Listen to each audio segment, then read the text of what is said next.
खबर में खुशाबदीन मेरे साथ आ रही है। मैं हूँ शहीद काजी। आज मैं कोई इंट्रो नहीं दूंगा। मुल्क और वतन अजीज़ एक बहुत बड़े साने से बच गया। बड़ी साहब, मैं डायरेक्टली एक सवाल आपसे पूछता हूँ जो मुझे बड़ा तंग कर रहा है। आप तो हमेशा मुझे ये बताएं कि ये कोई ओलंपिक मेडल जीत के आया था जिसका शॉट सुना है हमने मुबैना मुलजिम का, और जिसमें ये एस्टेब्लिश कॉन्शियसली या अनकॉन्शियसली किया गया कि जी सेल्फ मोटिवेटेड था। ये कौन से डीपीओ आरपीओ साहब हैं, जरा इनको बुला के तो पूछें कि ये क्यों चलवाया गया। ऐसे मुलजिम की तो शनाख्त छुपाई जाती है। पहले तो मुझे इस पर जवाब दें जरा, ये क्या अनयूजुअल नहीं लगा आपको? बिस्मिल्लाहिर्रहमानिर्रहीम। एक तो कादी साहब अल्लाह का करम है, मारने वाले से ज्यादा बचाने वाला बड़ा है, जिसे अल्लाह कहते हैं। आज इमरान खान को मारने के लिए इसको भेजा। अगर इमरान खान साहब की ज़िंदगी, अल्लाह उनको मज़ीद ज़िंदगी सेहत तंदुरुस्ती दे, सबसे पहले जिसे कत्ल किया जाता है या करवाने की कोशिश की जाती है, देखा जाता है कि उसका बेनिफिशरी कौन है, फलां आदमी के मरने का फ़ायदा किस किस को होगा। ये एक लंबी तारीख है। और सबसे पहले अगर मैं कोई हाकम होता तो मैं इस मुतलका डीपीओ और इस जिसने भी ये वीडियो उसकी रिकॉर्ड कराई है, इसको गिरफ्तार करा लेता। मैंने जिंदगी में सैकड़ों तफ्तीशें देखी। इतना हाई प्रोफाइल केस, साबक वजीर आजम, पाकिस्तान तरीके इंसाफ के और पॉपुलर लीडर और मकबूल तरीन लीडर वजीर इमरान खान पर एक बंदा गोली चलाता है, उसको एक दूसरा आदमी आके बाजू पकड़ता है। मारने वाले ने तो पूरी प्लानिंग की। वो इमरान खान साहब बच जाते हैं, फैसल जवेद, अहमद चट्टा और दीगर लोग में इमरान और एक शहादत टांग पे गोली लगने पे जख्मी हो जाते हैं। और इस पुलिस ने इतनी सादा है, तफ्तीश इतनी सादा है कि एक मुलजम अभी पकड़ा नहीं, आपने उससे इन्वेस्टिगेशन की नहीं, कहाँ का रहने वाला है, क्या ये जराइम पेशा है, इसने पिस्टल खरीदा कहां से, 2-2.5 लाख का ये पिस्टल है। ये 40,000 से 5 लाख तक इसकी कीमत है। इसको चलाना आता है कि नहीं आता? प्रैक्टिस कहां करता रहा है, कोई जराइम पेशा है। इतना बड़ा शूटर जिसे बंदा पकड़ा फिर भी वो कंटेनर को हिट करने में कामयाब हो गया। वो तो इमरान को अल्लाह ने बचाया है, किसी बंदे ने नहीं बचाया। तो पीछे कोई फरिश्ता था जिसने उसका निशाना मिस करवा दिया। कादी साहब, इस तरह तासुर देना कि मैं इमरान खान के जाती खिलाफ मारने आया हूं, ये केस को ख़त्म करने की निशानी है। उस डीपीओ को मेरे ख्याल में नौकरी पे नहीं रहना चाहिए। और इमरान खान साहब, अल्लाह ताला आपको सेहत, ज़िंदगी और लंबी ज़िंदगी अता फरमाए। पंजाब हुकूमत से इसकी इन्वेस्टिगेशन ले जाए। मैं बहुत काम की बात कर रहा हूँ। पंजाब हुकूमत से इसकी इन्वेस्टिगेशन ले जाए। तब आप कहेंगे क्यों कर रहा हूँ? जिस तरह इन्होंने ये प्लांट किया है, आपको पता है हमारे लोकल मीडिया को किसी को नहीं पता था। ये पता कराए वीडियो रिकॉर्ड किसने कराया और लीक किसने किया और सहाफियों को किसने और भेजा? सबसे पहले किस चैनल पे चला कि सहाफियों को किसने भेजा, इसकी रिकॉर्डिंग किसने कराई। ऐसे मुलजम को, मुबैना मुलजम को नामालूम मकाम पे ले जाते हैं और इसको और अदालत में भी पेश करते हुए उसका जब आप अदालत में पेश करते हैं ना किसी को भी शनाख्त परेड से पहले, उसका मुंह ढांपते हैं, वरना वो ये तो सेलिब्रिटी लग रहा था। ये तो सेलिब्रिटी की तरह बोल रहा था भाई। नहीं कादी साहब, नहीं, मैं बताऊं, ये तोते की तरह बयान हटाया हुआ था, जल्दी जल्दी बोल दे रहा था, क्या बोल दे। ये नेचुरल बयान नहीं था। मैं जाके इन्वेस्टिगेशन करता हूं और 2 पीटीआई के लोग मेरे साथ आ जाए, 2 घंटे मुझे दे दे इसी शख्स से। नहीं, 2 बंदों की भी लोड़ नहीं है। हमारे लिए जो तफ्तीश के औजार है ना, 2 लत्तरी जो मारते हैं हमें, ये गैर कानूनी तौर पे। हमेशा इमरान खान पर हमला हुआ, खूनी मार्च कौन कराना चाहता था, कौन कह रहा था? खुद इमरान खान ने ये कहा कि मुझे जिंदगी का खतरा है। वो 10 दफा इसका इजहार कर चुके हैं, 1 दफा नहीं। आप यहाँ पे 4 दिन से स्टोरियां दे रहे थे कि ये जो डिवीजन है, वजीराबाद गुजरांवाला डिवीजन जो है, होगा ये यहाँ पे निकाले यार। अगर एक लफ्ज मैं कह रहा हूं कि इमरान खान साहब, अल्लाह ताला आपको लंबी जिंदगी दे। मुराद सईद साहब, असद उमर साहब, फवाद चोई साहब, इस मुलजम को इमीडिएटली KPK ले जाए। मैंने आपको काम की बात बता दी है। बाकी अल्लाह ताला ने इमरान खान को जिंदगी देनी थी, उससे कोई काम लेना था। ये तोते की तरह बयान जिसने रिकॉर्ड किया है, करवाया है और चलवाया है और मीडिया पर चलवाया है, बड़े पैनिक में लग रहे हैं। को मैं सलाम करता हूँ। ऐसे मुलजम को 10-10 दिन नहीं सामने लाते, ब्रेक करते हैं तसल्ली से। आप अभी क्या कह रहे थे जब हम बैठे थे कि भाई उसके घर जाओ, साइकिल अच्छा, की दुकान है उसके मामू की। हमारे साथ शहजाद हुसैन भट्ट साहब हैं जो उस वक्त कंटेनर पर मौजूद थे जब मोहतरम इमरान खान साहब पर कातलाना हमला हुआ। शहजाद भट्ट साहब अस्सलाम वालेकुम। नहीं, शायद हमारी आवाज उन तक नहीं पहुंच रही। भट्ट साहब आप हमें सुन पा रहे हैं? शहजाद भट्ट साहब आप हमें सुन पा रहे हैं? हाँ, कोई डिले है मेरे ख्याल में। जी मैं आपको सुन पा रहा हूँ। अच्छा शहजाद भट्ट साहब, एक तो अपना ख्याल रखिएगा, अल्लाह ताला आपका और अकबर बाजवा समेत तमाम जितने भी लोग हैं हामी और नासर और उनकी हिफाजत करे। ये बताएं कि आप कंटेनर पे, तो ये क़यामत के मनाजर आपने खुद देखे, गोली चली, आप कहाँ थे? इमरान खान साहब कहाँ थे? गोली चलाने वाला क्या आपकी ये मौके पे जो है, और आपने यानी शहीदीन से भी बात की, आपकी क्या असेसमेंट है कि ये अचानक हुआ या ये खान साहब ही टारगेट थे?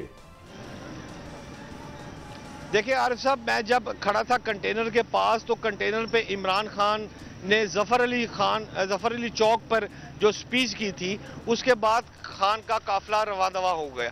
खान का काफिला जब आज चला है, ये मैं पिछले 6 रोज से देख रहा हूँ, ये बहुत 7 या 8 या 10 स्पीड पर चलता है।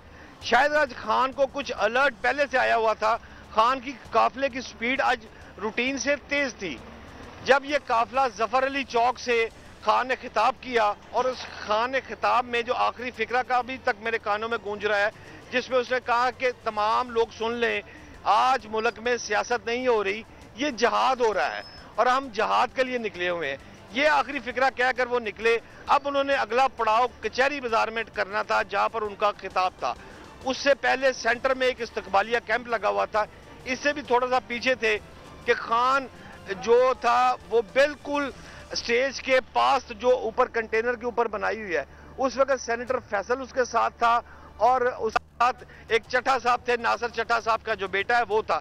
पीछे उसके मैं खड़ा हुआ था। मेरा कैमरामैन फहीम हुसैन जो था वो नीचे रह गया। जब मैंने फवाद चौधरी से ये बात की कि मेरा कैमरामैन, उस वक्त मेरा टाइम था खान साहब से इंटरव्यू करने का, मैंने कहा फहीम हुसैन कैमरामैन नीचे है, तो उन्होंने मेरे साथ मुसर्रत चीमा को नीचे भेजा कि आप नीचे से जाकर कैमरामैन ले आए। अभी मैं खान से थोड़ा सा पीछे हटा हूँ, तकरीबन 1 मिनट या 1.25 मिनट का मार्जिन आप कह ले कि मैं पीछे हटा हूँ। तो साथ ही एक शख्स जो है उसने ब्लू कलर की शलवार कमीज पहनी हुई थी, उसने बाज़ाब्ता तौर पर, मैंने अपने बीपर्स में भी बात कही है, उसने आकर को भट्टी साहब हवाई फायरिंग नहीं की, उसने आकर खान की तरफ स्ट्रेट पिस्तौल किया है, और उसका मैंने पिस्टल देखा है, 30 बोर का पिस्टल उसके हाथ में था, और वो रूटीन का जो पिस्टल, वो पिस्टल रूटीन वाला नहीं था, वो एक सिंगल फायर वाला नहीं था, वो ब्रस्टेड था। उसने ब्रस्ट मारा है खान की तरफ, और उस ब्रस्ट के बाद जब उसने फिंगर अपनी रोकी है, तो फिर उसके बाद 2 या 3 गोलियां रह गई थी, वो फिर उसने सिंगल करके फायर की हैं। इसके बाद वो भागने लगा है। उसके बाद कंटेनर पर तो आप समझदार है, उस वक्त भगदड़ मच गई है। मैंने खान का हाथ जो है वो खून आलूद देखा है, और फिर एक शख्स के मैंने जिस्म को देखा है, सफेद शलवार कमीज उसने पहनी हुई थी, मौजम उसका नाम था, वो खून में लथपथ हो गया था। उसी वक्त फिर एम्बुलेंसें आई हैं, वो भागी है, और खान का आखिरी फिक्रा मैंने ये सुना है कि लाहौर ले चलो, लाहौर ले चलो। जी अरे हाँ, ये शहजाद भट्ट साहब ये बताए, खुदा ना खास्ता वो गोली आपको भी लग सकती थी, वो इमरान खान साहब टारगेट थे, इसका मतलब ये है कि वो जो शूटर है, आप क्या समझते हैं वो कोई एक्सपर्ट शूटर था या अनजाना था या नशई था? क्या आपकी असेसमेंट क्या है? जिस तरह गोलियां उसने मुतलका कंटेनर तक पहुंच गई और वो उसको एक आदमी रोक भी रहा है, पीटीआई का नौजवान, तो इस हालात में तो कोई आम आदमी से तो बैलेंस नहीं हो पाता। भट्टी साहब, रूटीन की बात है, आप भी थोड़ा सा समझते हैं इस काम को, थोड़ा सा मैं भी समझता हूं। बात सिर्फ इतनी है कि सिंगल 9 फायर करना एक आम आदमी के लिए मुश्किल है, और ब्रस्टेड गन जब चलती है तो उससे अच्छा खासा झटका होता है। ये कोई आम दीवाना या एक आप कहें कि शख्स दुकान से उठ खड़ा हुआ है और उसने आकर फायरिंग कर दी है, ये मानने में भट्टी साहब बात आ ही नहीं रही। वो ब्रस्टेड पिस्तौल जो है वो चलाना, वो कहते हैं ना खाला जी का वाड़ा नहीं है, वो मुश्किल काम है, और उस पर भी उसने जो फायर किया है तो वो ट्रेंड आदमी मुझे लग रहा है, वो आम आदमी नहीं है जिसकी फिंगर जो है वो दबी रही है। आम आदमी 2 या 4 फायर करके उंगली उठा देता है, लेकिन उसको दबाए रखना और 9 फायर। काजी साहब यकीन है आपका ख्याल है इस वक्त पाकिस्तान के मकबूल तरीन लीडर, कौमी हीरो इमरान खान को आज मारने की मुकम्मल साजिश थी? Do you think? भट्टी साहब, मैं स्ट्रेट अल्फाज कहूंगा, मैं मौके का ऐनी शाहिद हूं। इमरान खान को कत्ल करने की साजिश की गई है। साजिश भी लफ्ज छोटा है, मारने की अमली काम किया गया है। उसकी तरफ पिस्तौल रखकर भ्रष्ट मारा गया है। इससे ज्यादा अगर वो बच गया है तो वो अल्लाह का मंजूर था उसका बचना। मारने वाले तो कमी नहीं की ना। जो खान के साथ खड़ा है वो खून में लथपथ हो गया है, एक शहीद हो गया है, फैसल सेनेटर को गोली लग गई। अब ये तो अल्लाह के काम है कि गोली जब चल रही है तो गोली जो है वो खान की टांग में लगे या खान के हाथ पे लगे। गोली पे कोई ड्राइवर तो नहीं होता जो उसने रोकना होता है। वो गोली तो ब्रश लग गई, वो चल गई। अब खान की छाती और मुंह पर यह फायर लग सकता था। आपकी बात दुरुस्त है, इमरान खान को कत्ल करने की आज अमली इकदाम हुए हैं। जी अच्छा, एक तो मुझे ये बताएं, हम सुन रहे थे कि 9mm है, आप 30 बोर का कह रहे हैं।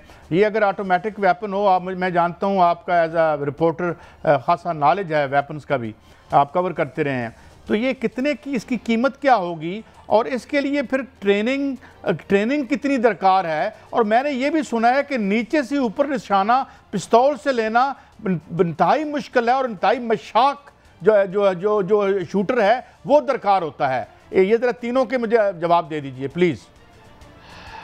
जी काजी साहब, आप दुरुस्त कह रहे हैं। 30 बोर का पिस्टल जो है और 9mm का पिस्टल, उसका साइज एक ही है।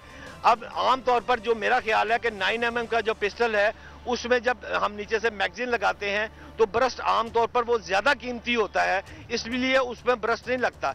ये जो दर्रे से, पेशावर से, चाइना से ये जो पिस्टल आ रहे हैं जो पाकिस्तान में बनते हैं, इनके नीचे एक मैगजीन ऐसी लग जाती है। रूटीन में 30 बोर के पिस्टल में या 9 बोर के पिस्टल में 8 गोलियां डलती हैं, लेकिन अगर आपने ब्रश मारना है तो आप उसके नीचे बड़ी मैगजीन लगा लेते हैं, उसमें आप 13 से 14 गोलियां डाल लेते हैं। इसी तरह मेरी इतलात के मुताबिक जो बंदा पकड़ा गया है उसके पास एक और मैगजीन भी बरामद हुई है, यानी 14 गोलियां वो एक मैगजीन में और 14 गोलियां दूसरी मैगजीन में। वो पूरी कलाशनकोव लेकर आया है, वो पिस्टल नहीं लेकर आया, वो मारने की नीयत से आया है और उसने आगे मारने की कोशिश की है। आगे अल्लाह ताला की जात है बचाने वाली। दूसरी मेरी एक पुलिस अफसर से बात हुई है, मौके से जो ऐनी शाहिदीन है उनके बयानात रिकॉर्ड हुए हैं और 9 खोल बरामद हुए हैं, यानी 9 फायर जो हैं वो उस मौके पर चले हुए तो मिल भी गए हैं और फायर इससे ज्यादा हुए हैं। आमतौर पर जो 9mm का पिस्टल है वो 9 से गोलियां कम चलाता है, ये गोलियां 9 से भी ज्यादा चली हैं। जी काजी साहब। अच्छा, अब ये फरमाइए कि कितना जो बच्चा पीछे से उसका हाथ, जिसका हमने टीवी पे शॉट भी देखा कि वो कितना हुआ इंस्ट्रूमेंटल खान साहब के बचने में, जो क्या उसने उनके निशाने को कहीं दाएं बाएं हो गया जो बच्चे ने पीछे से उन्हें पकड़ रखा था? काजी साहब, बच्चे ने बहुत हिम्मत की है, उसको खराज तहसीन पेश किया जाता है। लेकिन मैं आपको ये बता दूं, खान का जो कंटेनर है ये रूटीन से ऊपर है। मैंने इस पर आज 5 से 6 घंटे सफर किया है। जितने दरख्त से वो आते थे वो सारे वो हमें लगते थे, हम एकदम नीचे बैठ जाते थे। फिर बोर्ड लगे होते थे, फिर ओवरब्रिज हेड होते थे, उस पर भी हम नीचे हो जाया करते थे। यानी खान का कंटेनर रूटीन से भी बड़ा बनाया गया है। इसके अंदर पूरा इक्विपमेंट है, उसका कमरा है, वॉशरूम है, किचन है और उसकी जो छत है वो जरूरत से रूटीन के कंटेनर से बड़ी है, लिहाजा वो छत बहुत ऊपर है। इतनी ऊपर है कि दरख्त हमसे नीचे हुआ करते थे जब मैं उस पर सफर आज सारा दिन करता रहा। इसीलिए जो शूटर है उसने आकर जब फायर मारा है तो उसको निशाना बांधने में दुश्वारी हुई है। उसके पास एक ही ऑप्शन थी कि इमरान की तरफ पिस्टल करे और अपना ब्रश चला दे। अब आगे से अल्लाह बचाने वाला है और अल्लाह मारने वाला है, लेकिन वो बंदा ट्रेंड है, वो कोई आम नशेई नहीं है। और आखिरी बात मैं ये कर दूं, इस काम के बाद पुलिस ने फौरी कमांडो एक्शन किया है और लोगों का कुछ भला भी हुआ है कि पुलिस ने 3 ऐसे अफराद को पकड़ा है जिनके पास लोगों के जेब से निकाले हुए मोबाइल जो है वो भी बरामद हुए हैं, उनको भी लेके उसी थाने में पुलिस शिफ्ट हुई है। जी अच्छा, आखिरी सवाल फिर भट्टी साहब पूछेंगे। ये बताएं कि ये आपको हमें फुटेज कहाँ से मिली? ये इस तरह बात कर रहा था टीवी पे आके जैसे कोई ये तमगा जीत के आया है, ये रूटीन है? इस पे आपका क्या कमेंट है? आप तो एक अरसे से कवर कर रहे हैं, इस तरह मुल्ज़मान और इतने हाई प्रोफाइल असैसिन को मुबैना तौर पर टीवी पे लाना है, ये कैसे लगा आपको? देखिए काजी साहब, वो इस वक्त ना सिर्फ बयान दिया उसने, बल्कि वो मेरी थाने में मौजूद एक अच्छे पुलिस अफसर से बात हुई है, मेरा वो तलक वाला है, उसने मुझे कहा है कि ये ड्रामे कर रहा है।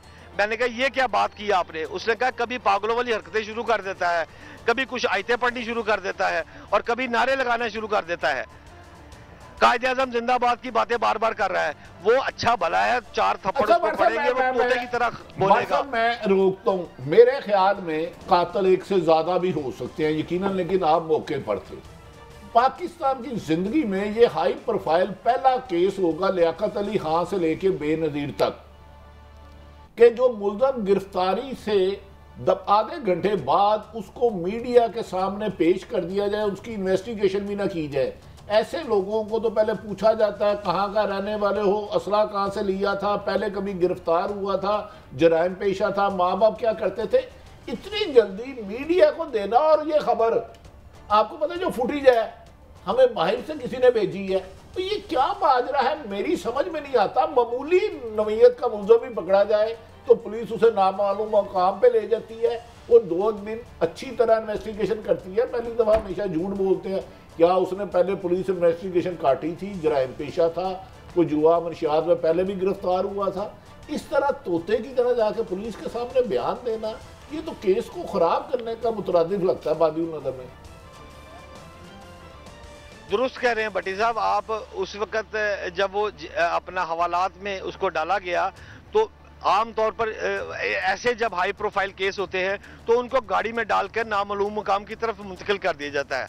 जर्नलिस्टों को बताया जाता है कि जनाब अकबरी थाने जाना है, जबकि उसको शेरा वाला गेट में लेके जाया जाता है। लेकिन इसको जो बताया गया वहीं लेके गए, और हमारी रसाई भी है उस शख्स तक है, उसकी हरकत और सकनात भी हमने देखी है कि वो पागलों की तरह जो हरकत और सकनात कर रहा है वो भी हमने देखी है। लेकिन इस वक्त बड़ी अहम पॉइंट है कि एक मरकजी रहनुमा है पीटीआई का, जब हमारी उससे बात हुई है तो उसके साथ 3 वकील बैठे हुए हैं, वो FIR लिख रहे हैं, तहरीर लिख रहे हैं। अब देखना यह है भट्टी साहब कि वो तहरीर जो है वो किस पे लिखते हैं, क्या उसमें कोई एक दफा 109 लगती है या 302 लग रही है, 307 लग रही है, क्योंकि ये सारी दफा तो लगनी है। अब उसमें मुल्ज़िमों की तादाद 7 भी डाली जा सकती है, नामालूम मुल्ज़िम कौन थे और ये प्लानिंग करने वाला कौन था, 109 किस पे लगेगी, ये सारी बातें इस वक्त मरकजी रहनुमा PTI कर रहे हैं। जी भट्टी साहब, आपको याद होगा व्हाट्सएप के जुल्फ़कार अली भट्टो को 109 यानी कि प्लानिंग पे साथ लगी, लेकिन ये तो डिपेंड करता है कि PTI के रहनुमा नामजद पर्चा करवाते हैं, नामालूम अफराद पर कराते हैं या तफ्तीश में कराते हैं। लेकिन भट्ट साहब आप अपना बहुत ख्याल रखिएगा, हमें खदशा था कि गुजरांवाला रेंज में साबिक़ वज़ीर आज़म इमरान खान पर कातलाना हमला या कोई भी हमला। भट्टी साहब मैं thank you very much. Bhatt साहब प्लीज़ बी सेफ। और लोगों को भी, हमारे जो हमारे दोस्त भाई बहन वहाँ पे मौजूद हैं और इतने इस तरह जान हथेली पे रख के रिपोर्टिंग और अपनी पेशा वराना काम करते हैं। मगर मैं भट्टी साहब आपको वो कुछ फुटेज दिखाना चाहता हूँ आपकी, ज़रा सुनिए, ज़रा सुनाएं।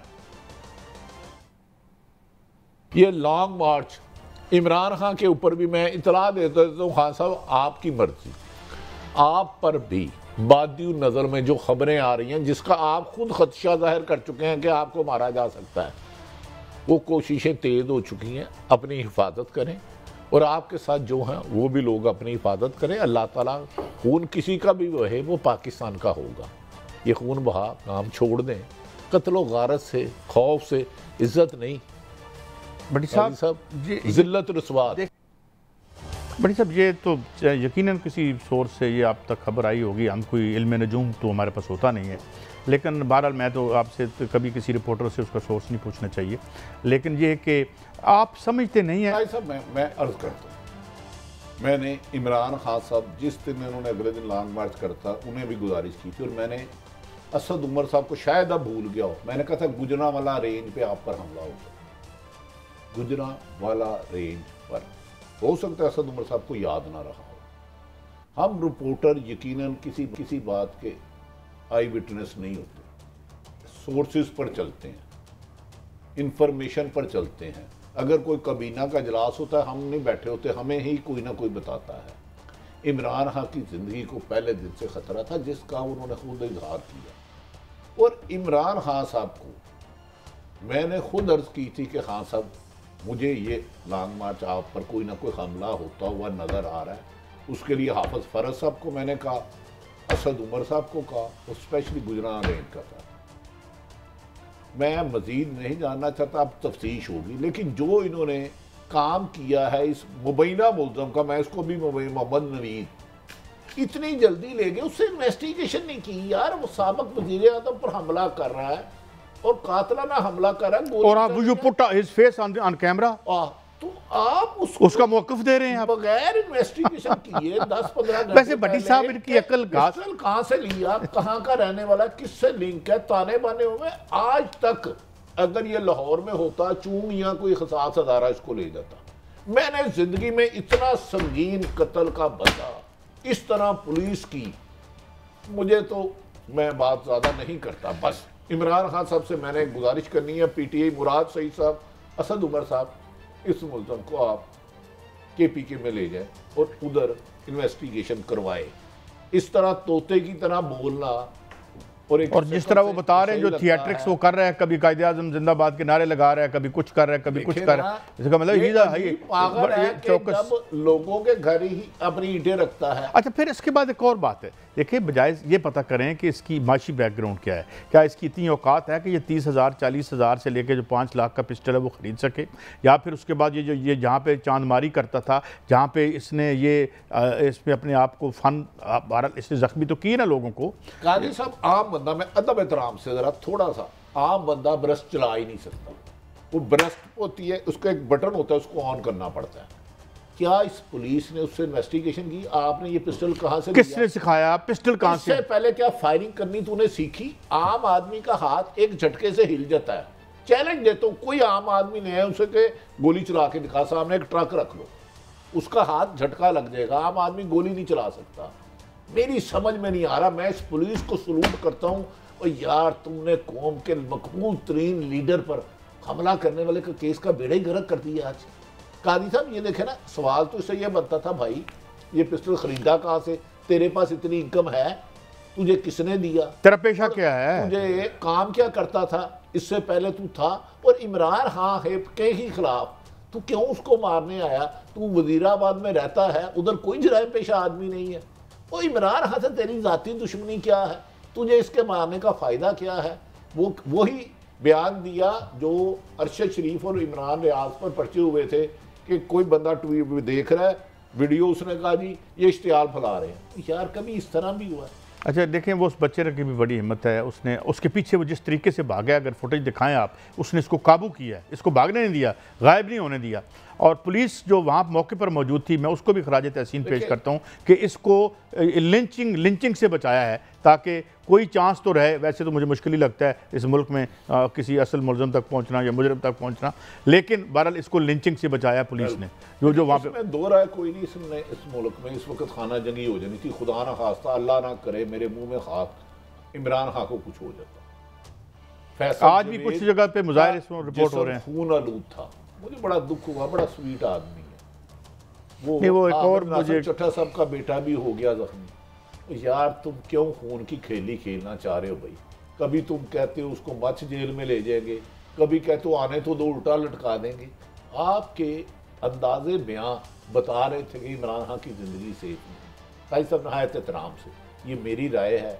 और मैं एक बात यहाँ पे मुझे याद बड़ी साहब नहीं रहेगी, खान साहब आपको बार बार कहा गया कि जब आपका कंटेनर है, एक तो से बॉम्ब प्रूफ होना चाहिए, फिर ऊपर शीशे का एक बन जाता है, एक वो उस पर आप अपीयर हों काइंडली। और जब जलसों में भी जाते हैं तो आप अपने सामने प्रोटेक्शन रखें। काई साहब, गोली लगी हुई है, माफ़ी चाह रहा हूँ, रोक रहा हूँ। खान साहब ने हाथ से तस्वीर नहीं छोड़ी, ये थोड़ा सा नोट करें कि गोली लगी हो। हाँ, तस्वीर हाथ में। आपको पता है जिस पल गोली लगती है पता नहीं चलता, लेकिन 1 मिनट बाद शदीद दर्द और खून निकलना आ जाता है। उस वक्त आपको दर्द तड़पाती है तकरीबन 30 सेकंड बाद। जैसे गोली लगे ना, पहले पता ही नहीं लगा चलता वो 30 सेकंड बाद। लेकिन उन्होंने तस्वीर नहीं छोड़ी। कादी साहब, मुझे ये बताएं, आपने ये रटा रटाया बयान, मैं तो इसको बयान मानते ही, क्या वजह है आपके ख्याल में? इमरान खान साहब को वाकई ही कोई मारना चाहता था? देखिए भट्टी साहब, मैं नहीं पता, मुझे नहीं पता, मैं किसी की इंटेंशन पे डाउट नहीं कर रहा, लेकिन हम जो अमल है, मुमकिन है वो बिल्कुल ऐसे ही हो जैसे वो बंदा कह रहा है। सवाल ये है कि इसको मुमकिन है जो उसका बयान है वैसे ही हो, हमें तो नहीं पता। इसको कौन लेके आया, हु अलाउड, किस तरह से ये वीडियो लीक हुई, यहाँ पे शक के बंदे है। ब्रेक के बाद हाजिर होते हैं और आज हमारा प्रोग्राम इसी पे रहेगा। और बुरा बहुत हुआ मगर थैंक गॉड हमारा और इस मुल्क का लीडर बच गया और कोई बड़ा नुकसान नहीं हुआ अभी तक। अल्लाह करे आइंदा भी ना हो। ब्रेक के बाद हाजिर होते हैं।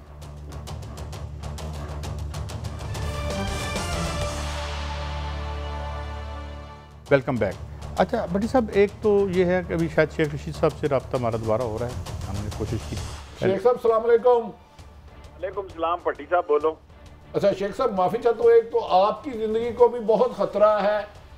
क्या समझते हैं आज अचानक इतना हाई प्रोफाइल बंदा, पुलिस पे उसका बयान भी आ जाता है, वीडियो पे भी ले जाते हैं, और आपको पता है ये वीडियो किसी मुख्तलिफ जगहों से आई, तो आप क्या समझते हैं इमरान खान पर यह कातलाना हमला क्यों हुआ, कौन इसमें मुलव्वस हो सकता है, और इस तरह गैर जिम्मेदारी से इसका वीडियो बयान चला दिया गया कि मैं इमरान खान को मारने आया था? देखें, इमरान खान ने 4 आदमियों के खिलाफ बयान रिकॉर्ड कराया हुआ है और ख्याल था कि ये 10 तारीख के करीब जाके, क्योंकि प्रोग्राम ये था कि 10 तारीख रावलपिंडी आएंगे, उस वक्त तक तो हमारा ख्याल था कि मामला पुरसुकून रहेगा। लेकिन छोटी छोटी जगहों पे जो इमरान खान का जिस तरह रिसेप्शन हुआ उससे लोग काफ़ी घबरा गए और ये हमले की नापाक और मजमूम कोशिश की गई जिसमें अल्लाह ताला ने उनकी जान बचाई है।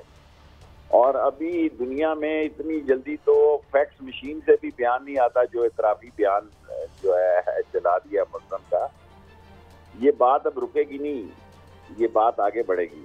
और मैं तो बहुत पहले भट्टी साहब आपको कहता था कि अल्लाह नवंबर खैरियत से गुजारे, क्योंकि हुकूमत इनसे चल नहीं रही, खैरात बेकारियों को मिल नहीं रही। चीन से मेरी अजीम दोस्ती है, चुन लाई से लेके अब तक। मैं कोई तबसरा नहीं करना चाहता, दुनिया के हर मुल्क में ये नाकाम होके आ रहे हैं, मुल्क इनसे चल नहीं रहा। और इनको पता है कि ये 27 किलोमीटर के अंदर जो इन्होंने किला नमा जेल बना रही थी कंटेनरों से, ये अब नहीं खड़ी हो सकेगी और ये यहीं सियासी तौर पर दफन हो जाएंगे। और हमें लोगों को पुरसुकून और अमन से रहने की अपील करनी चाहिए। कल हम 2 बजे पुरअमन आइन और कानून के दायरे में रहते हुए जलसा और एहतजाजी रैली करेंगे, क्योंकि लोगों के जज्बात बहुत ज़्यादा हैं। हम नहीं चाहते कि ये जज्बात फैले, इनको ठंडा किया जाए और हुकूमत का खेल ख़त्म और पैसा आज़म। अच्छा, ये हुकूमत बार बार कह रही थी ये खूनी होगा, खूनी होगा, बिला आखिर खून बहा दिया गया। आपके ख्याल में मुबैना तौर पर इसमें कौन शामिल हो सकता है, और पीटीए की क़यादत क्या किसी मुल्ज़म को नामजद करेगी या नामालूम अफराद पर पर्चा करवाएगी? मुझे नहीं पता गुजरांवाला में क्या करने जा रहे हैं और किस पे पर्चा होगा, लेकिन ये मुझे मालूम है कि हालात अब बहुत खौफनाक हैं, ख़तरनाक हैं। ग्राउंड रियलिटी बड़ी ही परेशान कुन है और इसका कोई हल निकालना होगा। इस हुकूमत से तो कुछ नहीं हो सकता। अच्छा शेख साहब, ये रहनुमाई फरमाइए कि आप समझते हैं वाकई ये तो जिस तरह 9 गोलियां चलाई गई, ब्रस्टेड था, तो ये इमरान खान को मारने के लिए भेजा गया था? अनबिलीवेबल सी बात है कि इतना मकबूल लीडर क्या मुल्क मुतम्मल हो सकता है ऐसी काम का किसी? देखें, ये बेवकूफ़ लोग हैं, ये अहमक लोग हैं। अभी इतनी जल्दी इन्होंने इतराफी बयान जलाया, इतनी जल्दी तो कोई, आप देखें ना, इससे और ज्यादा शकूक बढ़ रहे हैं। और जिस किस्म के ये सोचें रख रहे हैं, कुदरत की तरफ से इनकी अकल पे पर्दा पड़ गया है, इनकी अकल पर मातम करने को दिल कर रहा है और ये नहीं रह सकते, कोई किसी कीमत पर अब ये नहीं रह सकते। और जिस दिन रावलपिंडी से अवाम का समंदर जो है इकट्ठा होगा और निकलेगा, उस दिन से पहले इनको फैसला करना होगा। वक्त थोड़ा है और मुकाबला। अच्छा शेख साहब, आप साबका वज़ीर दाखिला भी कई आपके पास वजारतें रही हैं, सईद काजी अर्ज़ कर रहा हूँ, ये जो ख़ास तौर पर हुकूमत तो आपकी कोलिशन है, आपकी कोलिशन पार्टनर है पीटीआई के, तो यहाँ पर क्या तफ्तीश नहीं होनी चाहिए कि ये किसके हुक्म पर ये वीडियो बनी और फिर उसमें ये तसर मिला कि ये सेल्फ मोटिवेटेड था, ये तसर मिल रहा है इसको, भले किसी की नीयत से हुआ है या इंसान से गलतियां होती हैं ना, तो इसी किस्म के अहमकाना इक़दाम उठाए जाते हैं। यानी वो ये बता रहे हैं कि वहाँ अल्लाह लगा हुआ है और अजान के वक्त तो इमरान खान के कंटेनर से बाकायदा अजान दी जाती है। मैं 2 दिन उनके साथ रहा हूँ, मगरिब की अजान के वक्त बाकायदा अजान दी जाती है और इमरान खान 5 वक्त नमाज पढ़ता है। ये सारी बातें जो हैं, ये जितना गंद ये डाल रहे हैं, ये PDM का गंद संभाला नहीं जाएगा और इनका सियासी खाना खराब हो गया है, इनकी सियासी कबर निकल आई है, रिएक्शन और शदीद होगा। लेकिन खुदा करे अमन और कानून के दायरे में हो, कोई बड़ा मसला ना हो जाए, जिस चीज़ का मुझे अब डर लग रहा है कि ये ना हो कि लेने के देने पड़ जाएं, क्योंकि लोगों के जज्बात काफ़ी शदीद हैं। शेख साहब, आपकी जिंदगी को भी खतरा है, आप भी कई मरतबा इसका इजहार कर चुके हैं और हमारी इतला है आपसे नून लीग वाले बहुत ज़्यादा नाला है कि शेख साहब हमें जानते हैं, तो आपके ख्याल में खदशा है कि ये मजीद भी हमले करवाए जा सकते हैं आप लोगों पर या इमरान खान साहब पर, दीगर क़यादत पर? देखिए, बात इतनी बढ़ गई है कि अब लोगों के जिंदा रहने और मरने में कोई फर्क नहीं है। इस जिंदगी, और इमरान खान खुद कहते थे कि मुझे अल्लाह अरशद शरीफ जैसी मौत दे दे तो बेहतर है इस बेशर्मी के हुकूमत के साथ रहते हुए। तो मेरे ख्याल में भट्टी साहब, हालात को मैं आपको एक लाइन में कहना चाहता हूँ कि हालात जो हैं, मैं पहले भी आपको कह चुका हूँ कि 15 नवंबर तक बड़े ख़राब है, 30 नवंबर तक नतीजा निकल आएगा। आज मैं कहता हूँ शायद 10 नवंबर तक ही हालात बड़े ख़राब हो जाए। तो हालात किसी के बस के नहीं है, किसी के पास इलाज नहीं है और लड़ाई झगड़े शुरू हो जाएंगे। मैं नहीं चाहता मेरे शहर में लड़ाई झगड़े शुरू हो जाए, खाना जंगी की कैफियत बने। इसलिए मैंने 2 बजे कल अपनी लाल हवेली से इhtजाजी मार्च रखा है और ये बात दूर ना फैले। दुआ करें पाकिस्तान की बेहतरी और सलामती हो, अमन आशी और कौमी सलामती से मसले तय हो। तो शेख साहब, इस मौके पर जितना आप जिम्मेदारी का मुजाहरा कर रहे हैं और लोगों को कह रहे हैं कि ना करें, आप हुकूमत या अदारों से भी कोई उम्मीद रखते हैं कि वो रोल अदा करेगी, हुकूमत आके बैठेगी और असल इशू को ख़त्म करेगी ताकि आइंदा मजीद किसी का भी खून ना बहे? देखें, ये मुल्क सबको सोचना चाहिए कि मामला ठीक हो जाए। मामला ठीक नहीं हो रहे, मामला भट्टी साहब अब आप आगे ही खराब होते जा रहे हैं और शायद बहुत ही खराब हो जाए। Thank you very much. बहुत शुक्रिया। शेख रशीद साहब हमारे साथ, साबिक़ वज़ीर दाखिला और PTI कोलिशन पार्टनर हमारे साथ थे। उन्होंने इशारों में और कुछ खुलकर सारी बातें सामने रख दी हैं। जब आप जो भी है हम अभी किसी को अलग नहीं कर सकते, हम किसी पार्टी पर इल्ज़ाम नहीं लगाते। हम किसी पे इल्ज़ाम लगा नहीं सकते, ना हमारे पास कोई एविडेंस है, ना हम आई विटनेस है, ना हमें पता है।